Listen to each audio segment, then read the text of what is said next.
parlant, aller vers une recherche de la transition peut avoir des avantages importants pour le Québec.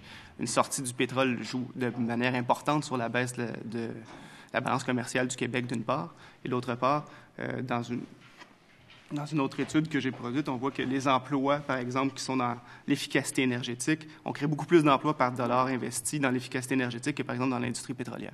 Donc, il y a aussi un avantage économique à penser à la transition dès maintenant. Où est-ce qu'on prend l'argent? Bien, écoutez, le gouvernement du Québec met en place un programme québécois, un plan québécois des infrastructures depuis 2007. Il a développé une stratégie largement axée sur le transport routier. Ça a été la transformation le plan québécois des infrastructures allait dans ce sens-là. On pourrait tout à fait renverser cette tendance et dire ce plan, il doit être consacré d'abord et avant tout à assurer cette transition. L'IRIS fournit un budget carbone que nous avons fait à partir des données du GIEC, où on voit la responsabilité du Québec en termes d'émissions de gaz à effet de serre. Nos collègues le présentaient dans une autre commission ici aujourd'hui. Eh bien, de notre point de vue, si on veut atteindre les limites de ce budget, si on ne veut pas les dépasser comme nous le faisons chaque année, chose qui ne semble pas préoccuper ce gouvernement, eh bien, nous pensons qu'il est nécessaire de faire un virage dans les choix politiques qui sont faits en matière d'infrastructure, ce que nous ne voyons pas en ce moment.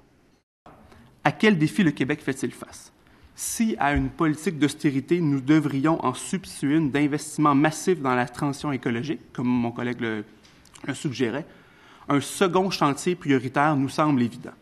Depuis maintenant une trentaine d'années, les écarts de richesse se creusent entre les plus riches et le reste de la population.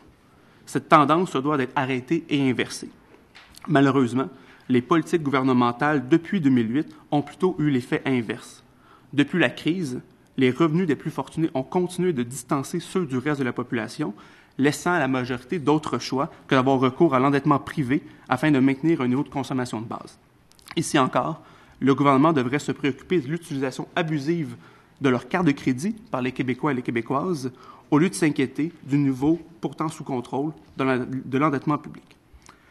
La tendance à l'augmentation des inégalités, et ce, depuis le 7 avril dernier, ne risque pas de s'être améliorée. Au-delà des vues de l'esprit voulant qu'il soit possible de couper dans les dépenses sans toucher aux services, la conséquence directe de l'action budgétaire du présent gouvernement est de permettre que la reprise économique se fasse sous le signe des inégalités.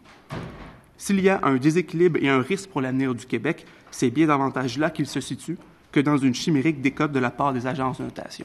Merci. Ce ne sera pas une surprise pour vous que je vous dise que je ne suis pas d'accord avec votre analyse de la situation.